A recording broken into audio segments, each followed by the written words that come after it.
I'm glad to be here today because I get to talk about something very near and dear to my heart. And if you all happen to be the stewards of any child's life, I hope this also becomes very near and dear to your heart because I actually have the opportunity to steward three boys in my life. And this has become almost like an anchor for me. It has become a guiding light. And I've made it into an acronym, so it's easy for you to remember. So I hope you do today. I hope you do remember because it is for me something that I hope that becomes for you something that's a constant, right? Because I provide some really key things that are possible for you to take action on. And so when I say I want to make it easy, giving you that acronym, it's because I really want you to think about this in your life and activating it for the people that you love. So I'll go ahead and get started. I want to give you a little flavor of who I am first. So I'm from a really, really small town in South Carolina. And this actually is going to show you how small it is because literally the name of the town that I'm from is Green Pond, but the street is actually named for my family. So that's literally how small it is. But I tell you this to give you an idea of how critical it was for me in my early days to spend my time doing things that are just filling up the day. Two of the things that I really love to do when I was much younger is gamble. Don't say anything yet. And I loved to have a purse. My mom always said that I was carrying a purse from the age of 2. Like I literally like crossed it around me and I was walking around with my purse. And so it wasn't very many things to do in my little small town in South Carolina. And so I spent a lot of days entertaining my older cousins by allowing them to gamble with me. And my game was Old Maid, can you believe it? And jacks. And I used to play both of those games and I used to win, which was really important because I got to put that money in my purse. And so those two things were very important to me growing up on the street in Green Pond, South Carolina, and the street name was Magwood Bryant Road. That's it. So that name literally is named for my father's family and my mother's family. It's all smushed together. So really small town. I had to always find things to fill up the days for me because there were no riding down the street to McDonald's and hanging out because it was a very long, track in order to do those things. But I found a lot of fun and solace in reading as well. And so, as you kind of go through this slide deck with me, you'll get an opportunity to see how important kind of reading was for me and still is because it's critical to what I do to serve in the lives of the people that I get to parent, the three boys I get to parent. So I'm a mother of three boys. Some would say four if you met my husband, but really it's only three. I always tell people that I'm helping my mother in law raise her only son. But I only have birthed three boys, and I have the opportunity to take them back all the time to Green Pond, South Carolina. But I give you a look at that because that beginning was really important for me because in Green Pond, South Carolina was my grandmother, and I always sat at her table, her dining room table, every day of my life, and that's where I was playing jacks and where I was beating all my cousins at Old Maid.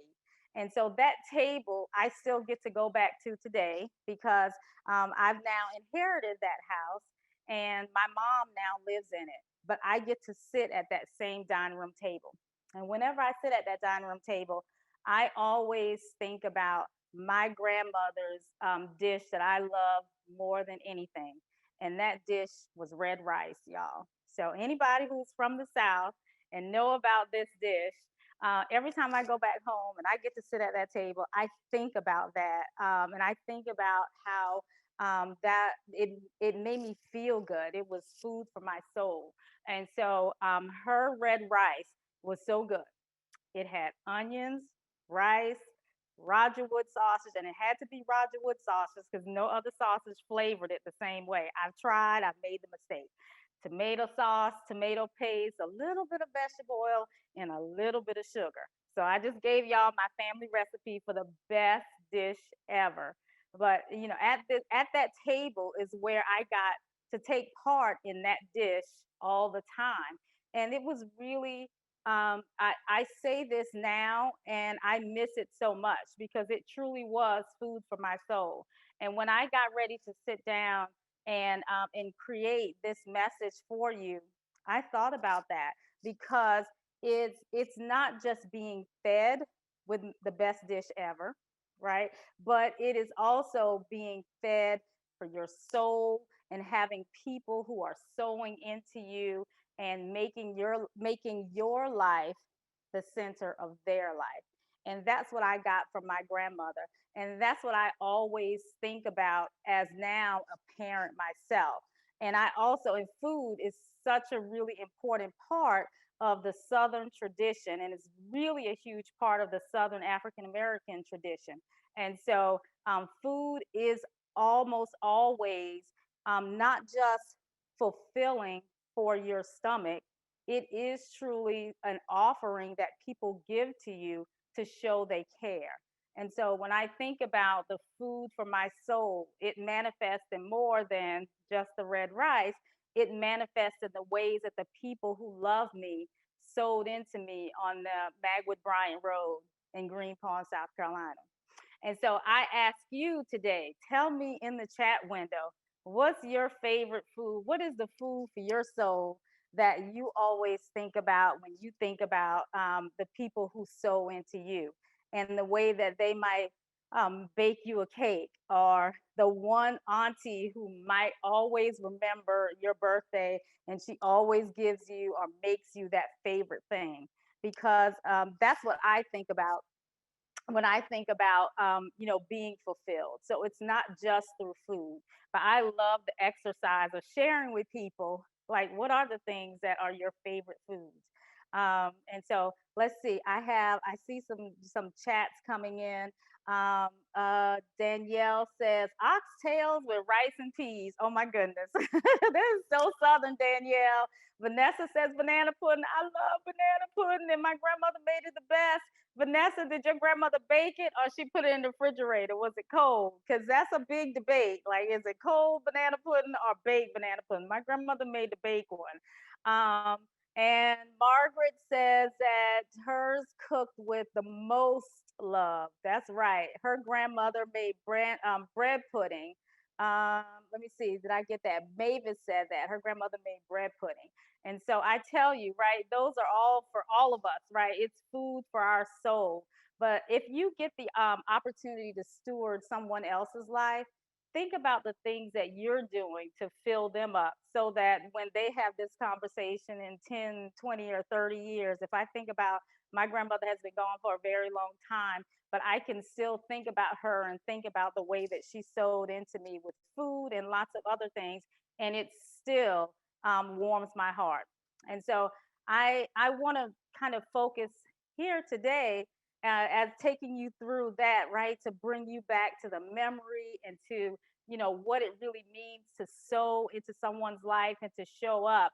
I want to introduce you to my family because these are the people that I whose lives I sow into. My four boys, the one that I'm helping my mother-in-law raise, and then my three boys. Because I want to give you the recipe that I have used in order to show up in their lives. I cook lots of good food for them too, I promise. But I want to give you something that's really tangible that you can walk away with about how I sow into their lives. So these are my three boys. Their ages now, this is a very old picture, but it's my favorite picture. I know all of us have those, right? The favorite family picture. This is my favorite family picture. I'll be showing this when they're 35, right? I'm still going to show this picture. I love it, unless they help me recreate it. But in the meantime, I have a 25-year-old son, a 24-year-old son, and a 13-year-old son, excuse me, 13 years old. And so there's a 10-year age difference. Nobody laugh, or at least don't do it all at one time because it can happen to any of us. So my little son, who he's the only one that's at home with us now, is my 13-year-old. And so all of my boys are somehow interested in technology. I actually am I work in technology as a diversity marketer, and all of my boys are also somehow interested in technology. And I promise that happened just by happenstance. It truly did not happen because, I demanded it and I wanted them to follow in mommy's footsteps.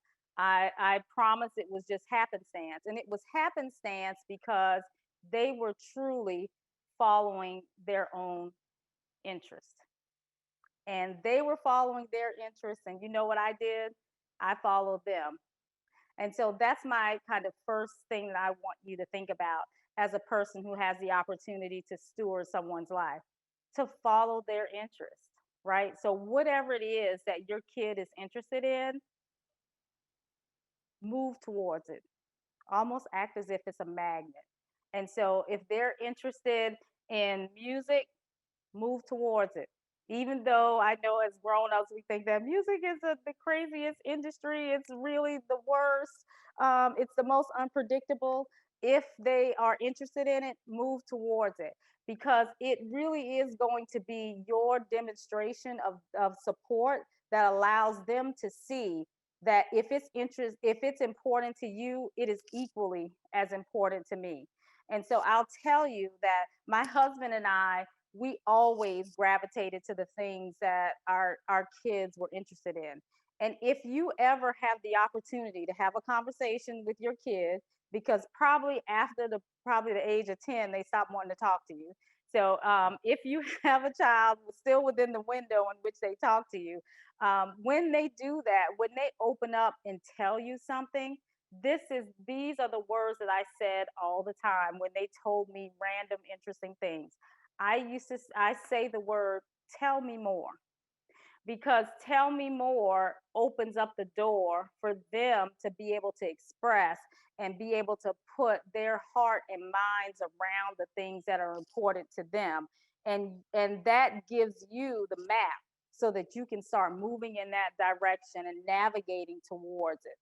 And I think now that I'm a 48-year-old woman, and I think about the things that I wanted to do or I thought I wanted to do.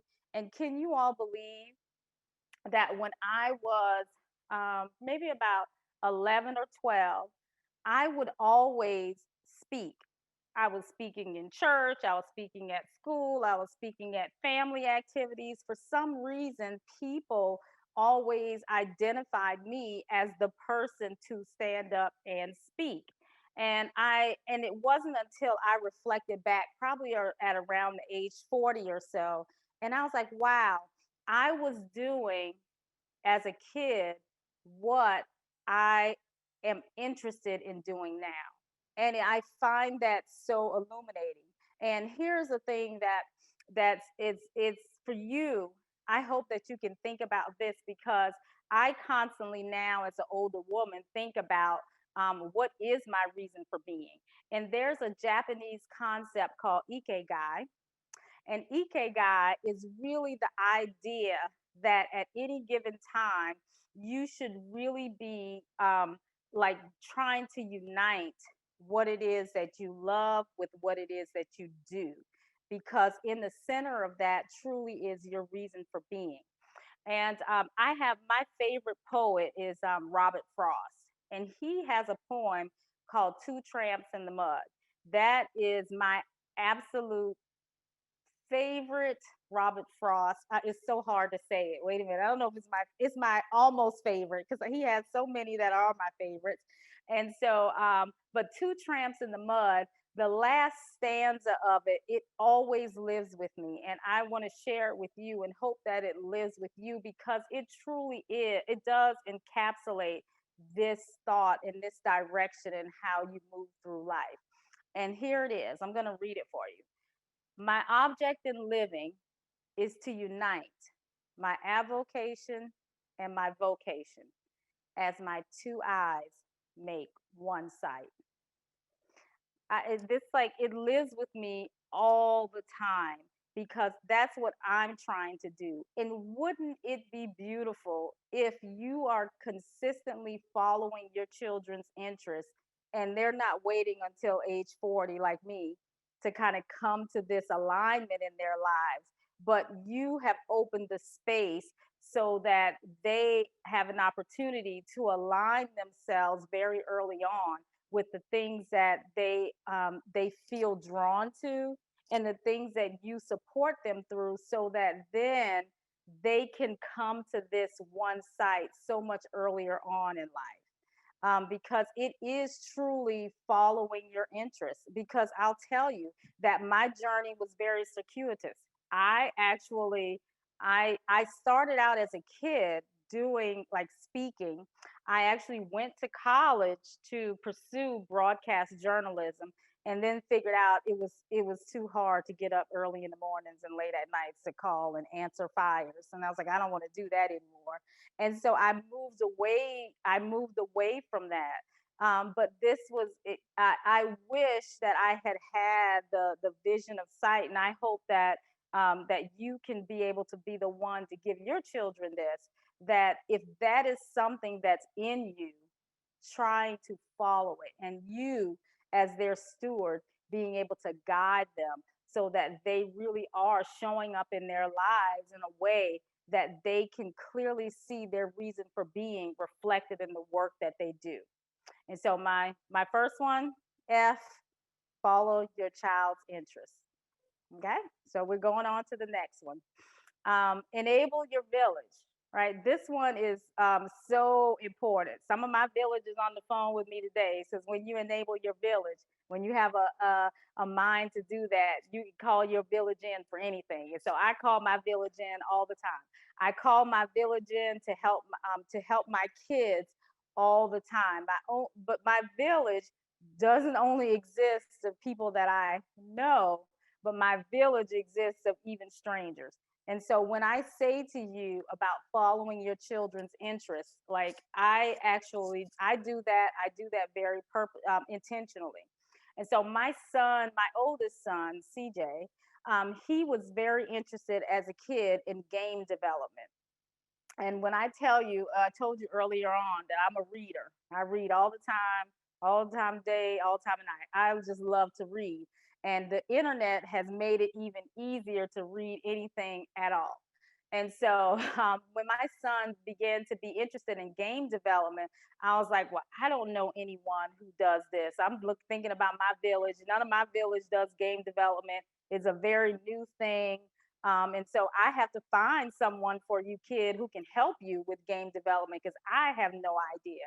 And so I literally, in the middle of the night, start looking on the internet, and making phone calls, etc. Not in the middle of the night for the phone calls, but looking on the internet in the middle of the night, making phone calls. And I found a professor at Duke University who was hosting a game development class. And I asked her, I was like, would it be okay if my son was he was a freshman in high school at the time. I said, would it be okay if my son just came and sat in the back of your class and listened so that he could begin to understand like what this discipline is going to take in order for him to achieve in it? And she said, absolutely. And so 2 times a week, my son would he would take the bus from school and go to Duke University and sit in the back of the class in order to learn about game development. And he went to college and was pursuing game development his freshman and sophomore year, but then decided to switch. I'll tell you more about that in his junior and senior year. But my village can consist of anybody, right? I'm calling you into action to help me with my kids. My son Chase, he's my middle son, and my son Chase, he was very interested in medicine as a kid, and we would be going all over the place, all over the city to try to get him into different programs in order for him to be able to take part in things that introduce him to more about science and medicine. And one of the programs was in a city far further away from me. But my one of my best friends, I have two. One of my best friends, she lived in the city close to it, and I was like, "Can I just bring my kid and he can live with you and he can go and do this class?" And she was like, "Yep." And that's what happened. And my son was able to do that. So I'm saying to you that it is your village that actually allows you to extend your kids' experience and extend their exposure. So depend very heavily on it and call it into practice for the things that you like to do. Excuse me, that they want to do their own interests. My youngest son, Chance, he's now interested in learning French. I don't know French. I took Spanish. I don't even know how to say half the words, right? But I have no idea again how to help him. But I called my church and asked the church secretary if she could find someone who could just call him once a week and speak to him conversational French. And she's looking for that person for him now. So I'm just saying to you that what I know inherently is that you can't do it by yourself. What I know inherently is it's going to take a village, because you're not going to have all of the answers to all of the things that your kids want to do. It's going to be beyond your skill set, and sometimes it's purely beyond your reach. And I'll say that that was definitely the case with a lot of the things that my kids want to do. But every single one of my friends know this inherently. Like Chantel will call you and ask you for anything. It's purely random, all for her kids, because it I want to make sure that I'm doing the things that are necessary to help their dreams come true. And so my next one, another E, of course, is this is the one that I just went ahead and embraced. And I'm telling you that this is one you need to embrace. If you have the opportunity to be a part of any child's life, then you know that you got to be okay with expecting the unexpected, because they will ensure that there is a lot of unexpected things that's going to happen. And so my son CJ, I shared with you that I spent so many years helping him develop a resume, really, so that he knew and understood game development very deeply. I actually, again, a stranger. I There's a guy at my job who I looked him up, and he was on LinkedIn, and he knew the lady who was the HR person for the number one game design company here in the Triangle area where I am in Durham, North Carolina.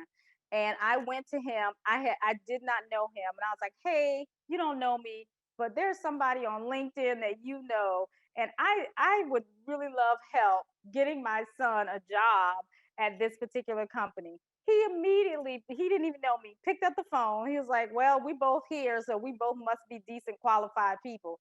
He picked up the phone, and my son got an interview that same week and was able to get a summer job at the number one game design company in North Carolina, in Durham, North Carolina, within probably, I think, probably 2 weeks, right? He was able to do that from me just randomly calling my village into action for me. But here's the place where you have to expect the unexpected, right? I shared that same kid, we spent years, right, developing him so that he can become a game designer. And he came and told me, like, I think it was in he was going into his junior year. He was like, "Yeah, I don't want to do that anymore.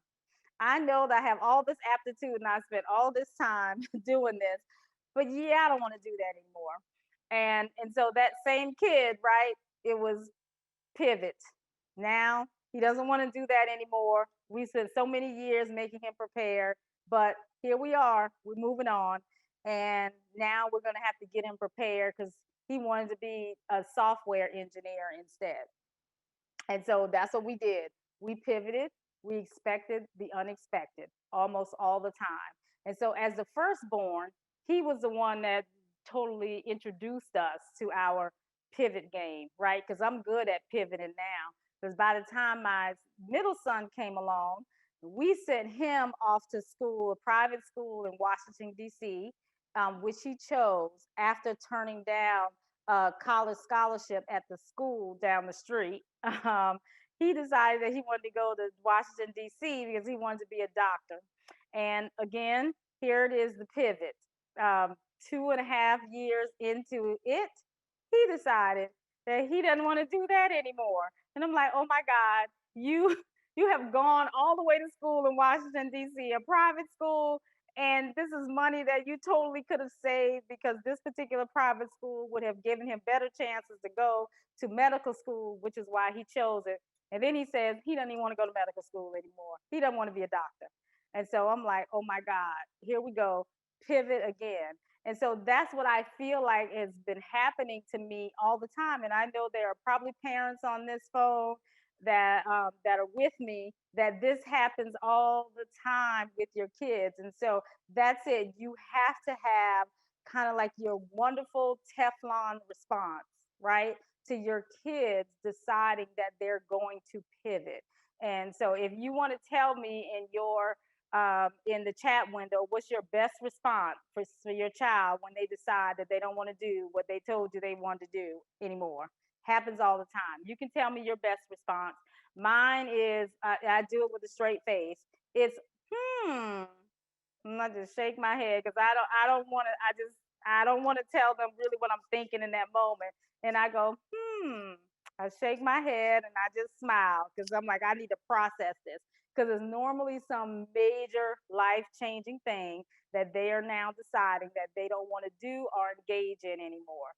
And so my 13-year-old, I'm telling y'all, I got my pivot game. It's really tight. So he it won't even be able to ruffle my feathers. I'm ready for him. Me and my husband, we ready for anything because we have these other two kids that look, they made it possible, and we know how to do this. And so I got my game face. Hmm. And I just shake my head and smile. And so because I'm ready. But here's my last one for you. Dream with your kids. This one is this one is the one for me that's so important because dreaming with your kids is the thing that is the game changer for them because it lets them know that somebody is in it with them. So dream. So when they tell you something outrageous that they want to do, be in it with them. Be in it because you know what I learned that for them, dreams are not something that are exclusively for kids. Dreams are something that are for everyone.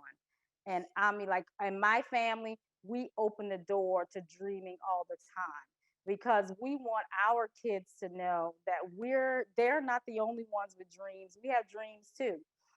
We just got my husband. He's in real estate, and he had this dream all his life that he put to bed of being in music.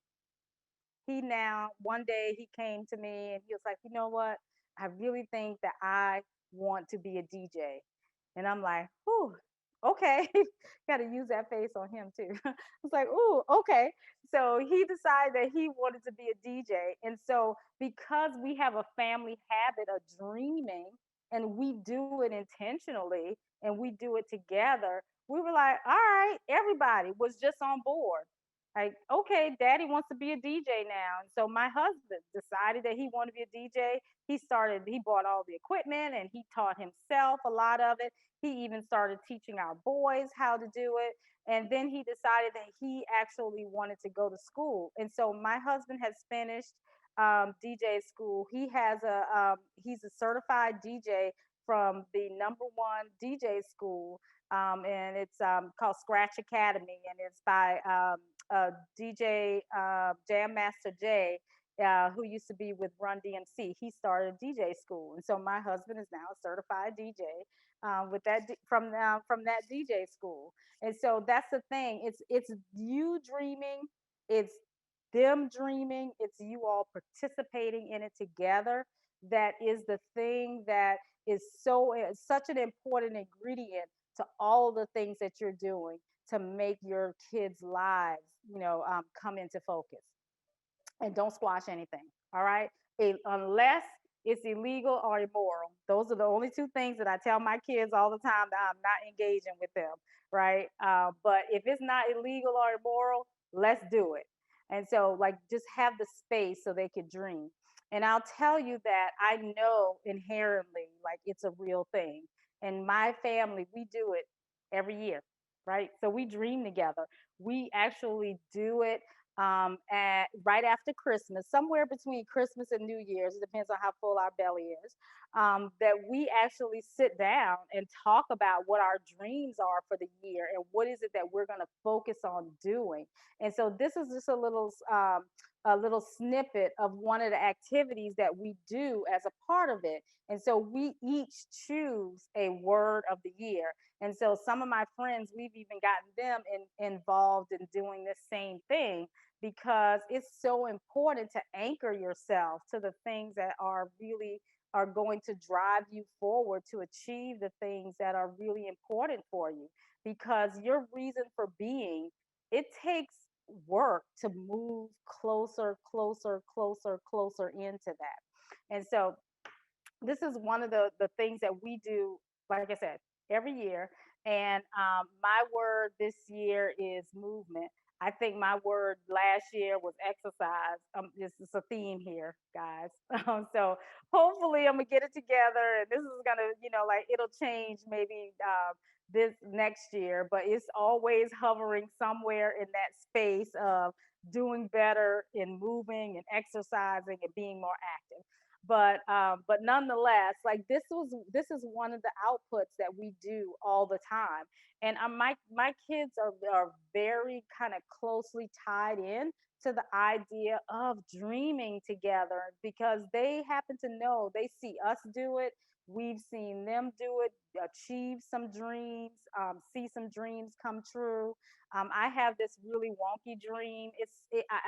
I can't tell you, it's not connected to anything, but my kids know about my big, big, big dream.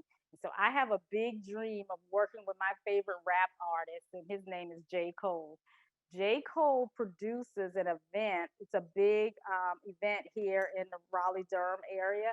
And I have this really weird dream. I'm nowhere connected to him, nowhere connected to this space. I don't work anywhere near events and concert promotion, but I got this big dream of doing that. And my kids, they think it's pretty funny that I have this dream of working with J. Cole to produce this concert. And they think, yeah, that's weird. But my mom's dreams come true all the time. So I'm just going to sign on to it. So, like, I always had this dream of meeting Oprah Winfrey. It was like legitimately just a dream. And I actually met Oprah Winfrey. So, like, my kids are totally tied into the fact that you can really manifest your dreams. And so, like I said, we talk about it all the time, and we really do dream together. And I just encourage you to do the same with your kids. And so that it's true. And so one of the other things that exercises that we do together is that we've created a big, hairy, audacious goal for our family. And so the big, hairy, audacious goal is, it's BHAG is how you say the acronym, but a BHAG is something that technology companies really embrace. And so now individuals are embracing it too. It's actually the title of a book. And so I just encourage you to think about creating one for your family. And because orienting yourself and manifesting something, it really is a true, it's a true thing to anchor yourself and move towards the things that really are important to you. And so I'll give you an idea of the BHAG. So Susan G. Komen, who runs the breast cancer, the Susan G. Komen Cure for Breast Cancer organization. She wants, her BHAG is to have a world without breast cancer.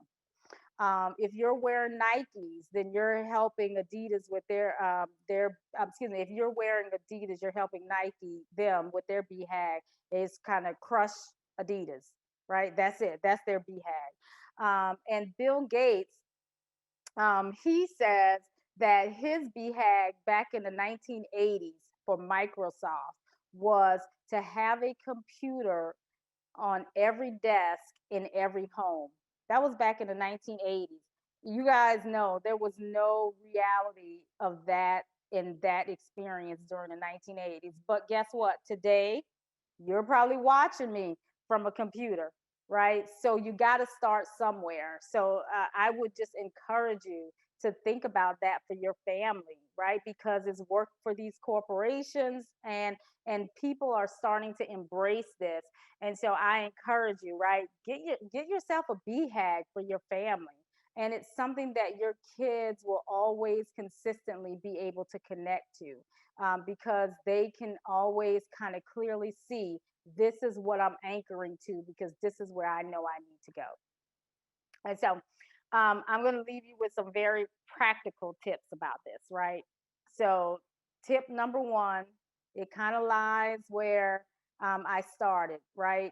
Your child's interests. You got to know what it is. You got to stay on top of whatever it is that your kid is interested in, because, it's really incumbent upon you to help them innovate in that space. And so, if you have a kid that's interested in music, you're taking him to the music class. You're actually the one that's making sure that they are maybe researching the most innovative things that are happening in that industry. Like, you can be the one that's clearly participatory to make their dreams come true, and always have conversations with them that challenges them to explore more about that interest, right? So my youngest son, he's into YouTubing, and so so he creates videos of himself playing video games. Is apparently a thing that kids do. I don't get it, but he does, and it's important to him. And so the whatever the technology is that he wanted to have in order to do this, I bought. And now, like, he's really interested in it. He's been into it probably for about 3 or 4 years now. And so now my kid, he actually is working on doing a video for me for my speaking, in order to promote me speaking. And so what I'm telling you that is true. Like, if you just get into it, be with them in it, whatever it is, if you understand it or not, just be down with it and be their biggest cheerleader because it's so important for them. And then my other area for the tips, it harkens back to something that I shared with you. I'm a big reader. I'm always researching. I am just really interested in the nuances of the things, like the why. I'm always thinking about the why and the how. And so, like, researching is such a critical thing for your children. Researching what it is that they're interested in so that you can find opportunities for them. My children, very early on, I bought them stationery because I was really big into activating their networks, right? So if you find someone who has done something great for you, write them and tell them. If you find someone who's doing something that you're interested in, and we can find an email address, let's email them, because that's a part of opening up those spaces so that they can get better at whatever it is that they're interested in. And then I live in a town that has a lot of colleges. I think it's got to be like 5 colleges around here. And so I would spend a lot of time researching on college websites. That's how I found the lady who had the game development class at Duke University. And so I encourage you to, because a lot of times, especially state schools, you can do things that are free. So they offer them, and they really are open to the public. I can't tell you how many famous people that my kids have seen, kind of through college campuses, going to the things that are free being offered at college campuses. You just have to sign up for just sign up to get a ticket and you go. And so that comes from kind of always researching around their interests. And this is one that I'm telling you, my 13-year-old, I haven't won yet with this one, but my 25 and 24-year-old, this one, we already checked the box on this. But starting a business, I can't, like, my 25 and 24-year-old, like, during the summers, they had businesses. it was just so instrumental in their own self-esteem and their achievement and their own sense of responsibility. My older kids, one summer they had a lawn care business. I gave them the upfront money to buy all of the supplies, and they found it back in the days on Craigslist, right? They found all of the supplies. I gave them the upfront money. They paid me back when they started earning because I told them that I was an investor, and I invested in their business. And they had a goal at the end because they were tired of having to use the family computer that was in the family living, situated kind of in the living room area. And so they had to take turns in order to use the desktop computer, and they wanted their own laptop. And so I was like, okay, you want your own laptop? Go for it. Let's start a business. And so that's what they did. And at the end of the summer, they were each able to buy their own individual laptops. They talk about this to this day. They've also started a business selling newsletters in the neighborhood. So they would publish a newsletter um, every week in the summer, and so they would interview a neighbor and do a story on the neighbor, rate the movies that are out. Just, I don't know, they just came up with their own content, and they would print it out on my husband's printer, and put a staple and a rubber band on it and go hang it on people's door. And people signed up for a subscription of $5. I think it was $5 for the whole summer or something, and they made a crap load of money. I was like so surprised.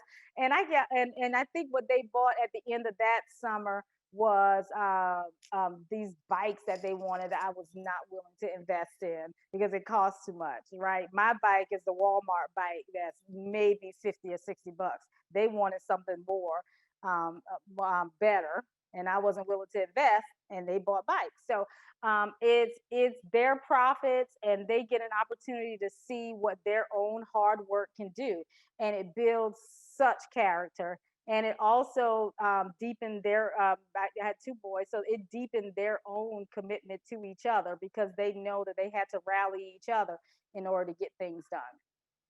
And so it's. I hope that that has inspired you to feed your children more than just food, because it takes so much. It takes a village. It takes all of us, and it really takes us really truly being committed to innovating, like doing things in an innovative way for our children and fostering their way towards innovation in whatever fields that they choose.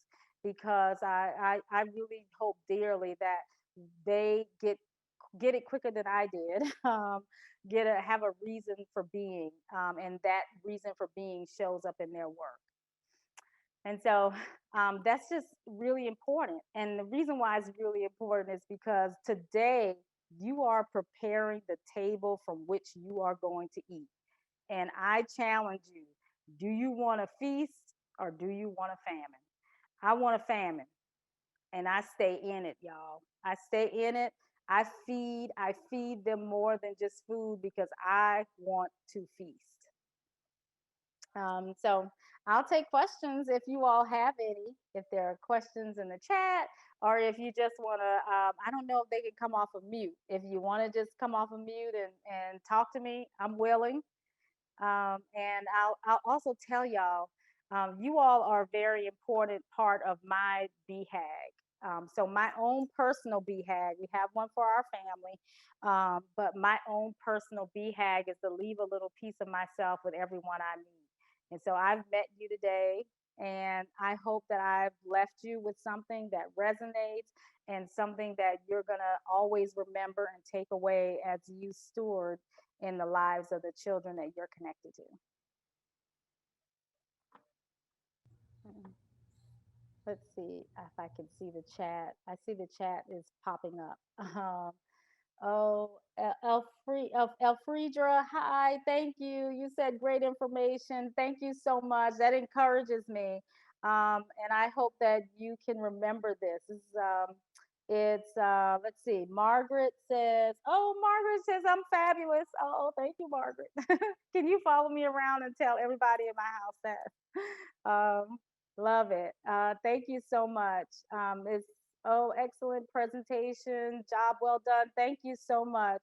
Um, I have a question that was at 419. So I'm gonna go back up at 419 and try to find the question. Okay. Um, okay. Linda from Facebook Live says, "What if what they want to tell you goes against your principles? That is that it crosses the line to what you think is age appropriate. How do you handle that?" Like I'm really one of those people that stay in it. And so I use that as the thing that makes me show up. So if it's something, even if like my son at one point, my 13-year-old was into these cards that you collect, and I didn't think that. I thought that they just didn't have the right content in it, and I just didn't like it. It didn't resonate with me. But the thing, one of the things that I found with kids, the more you try to push them away from something, the more they gravitate towards it. And so, like, my kind of solve for that is I stay in it with him. So, like, he wanted these particular cards. I didn't necessarily think that they were right for him, but like, what I did was I bought the cards. The little place that he used to go to play the cards with other people, I would go with him and sit there with him and play the cards. I would get him to explain it to me. I would constantly have him talking about it because I think that kids naturally, like their own nature of wanting to hide it is something that I don't want to encourage. And the way that I try to keep things kind of open, even the things that I don't agree with. I try to keep them on the table by staying involved, even if I don't like it. And I think most things I don't like because they're boys and they're icky. Oh my goodness. I said it. And so, but most things I don't like. And so I try to stay in it. Audrey, oh hey, Audrey. She says she joined late. What does FEED stand for? FEED stands for follow your children's interest. It stands for enable. E stands for enabling their your village for them. The other E stands for expect the unexpected, and D stands for dream with them. And so if you want a famine, I mean a feast, excuse me, if you want a feast, it's activating all of these. This is the ingredients to activate all of these to stay present in the kid's life that you have the opportunity to steward. And so let's see. I'm gonna keep reading. Oh, thank you, Renelle. Fingers are hurting from note taking. Great information. My next question is at 4:30. Okay, I'm gonna go up to 4:30. Thank you, Vanessa, for helping me. At 4:30, Linnell from Facebook Live said, "How do you not allow what goes on in your mind to come out of your mouth? You are much better than I am. I will try." The whom. That's it. That's what I do. And you know what? I That did not come from me. That came from my one of my favorite aunts, my aunt Jackie Mary. That's what she used to do to me. As it like she used to just say, hmm, just shake her head just like that. And I'm telling you, like just having that as a natural reaction allows you to ruminate on the things that you're hearing because it's something about them not seeing maybe the things that are for you that you don't like it almost allows the slate to stay clean for a little while so that you can figure out like what it is that you're going to do or how it is that you're going to respond to this situation. And so I use it as a mechanism to just like think like to because sometimes I need to think about what it is that I'm going to tell this kid who we have sent to Washington D.C. Just so you can get this particular degree and now you don't want it. And so it like sometimes you got to sit with it. And so that really like having that as a natural kind of response all the time, it'll kind of allows that to happen. allows you the space so that you can come back. And because, like so often, like the things that we say in those heated moments are things that we end up regretting. And so I just want to be so intentional about the way that I engage with my kids. And that's one of the things that I try to hold is sometimes like what I actually think until I have actually had a chance to think about it. So I do that all the time. Let's see. I'm still in DC. And her daughter lives in Durham. Oh, yes. Hey, Kim. Yes. We have to get together. Kim went to school with me at St. Augustine's University. Thank you, Kim. And Hope, thank you, Hope, for coming. We all need to feed into all children and that come into our path because it really takes a village. I'm telling you, like, I really believe that very deeply, that it truly takes a village. And sometimes I'm, acting in the space for somebody else's children, but then sometimes somebody is acting in the space for my children. And so I think about that world being kind of pay it forward, right? And so I want the world to be able to embrace my children and help my children. And so I do that for other people's kids. And so that's why I talk about the opportunity to steward other people's children because it may or may not be your own, that whose lives you're showing up in, because it really does take a village. Thanks, Hope, for saying that. Yep. Any other questions? I'm checking the chat so you guys can put it in the chat. But thank you so much for all of the cheerleaders who are saying really good things. Excellent presentation. I really enjoyed it. Thank you so much. Um, let's see. Wonderful activity. Thank you, Hope. Um, Trace from Facebook Live. Can I have my children and my husband come and live with you? Trace, that would be so disruptive. Look, I told you that I'm 48 and I got two of them out. I got one here, and I'm just telling you, like it's a constant a balance. Achieving, failing, achieving, failing, achieving, failing. And so what you see here is me talking about the achievement, and so not the days on the failing. And so it's so hard. I cannot have your family come live with me because I'm struggling with my own. I haven't figured out what's for dinner tonight. um, let's see. Um, I need to see your thoughts on paper. Oh, thank you, Renelle. I hope this slide helped you. I think I already answered Linnell. Um, my friend Tiki is on too. How are you going to achieve that, and what do you need from me? That's good, Tiki. What do you need to achieve? When I was asking back, like, what is it that you say to your kids when they come to you with something? Tiki says that she says, well, how are you going to achieve that, and what do you need from me? I love those words. That's it. What do I need to do to help you achieve that? Because I mean, I want a feast, y'all. I want a feast. And so I'm always saying, like, yeah, that same position. Like, what is it that I can do? Vanessa says that she loves that. That's really good. I do too. I'm going to take that one. Okay, we have 3 minutes. You see, anybody want to come back on and share anything? If not, um, are we going to end early? I think Let's you had one see. more question. I do. Marissa from Facebook, did you have training for this wisdom? What is your background? Oh, thank you so much. I'm a mom. It's like you learn on the job. You learn on the job, and that's what I've been doing for. I've been a parent for the majority of my life. I became a parent at the age of 22, and so I'm 48 now. And so I just feel like this. I like to share because I just believe in that village mentality. Like if I tell you it could help you and then it could enrich your life. And so I'm very open like that. And because I just want us all to achieve, because I just believe that it contributes to a greater society. So we should all be in it together. And so, outside of having gone to school for a communications degree, I told y'all I did a little pivoting myself.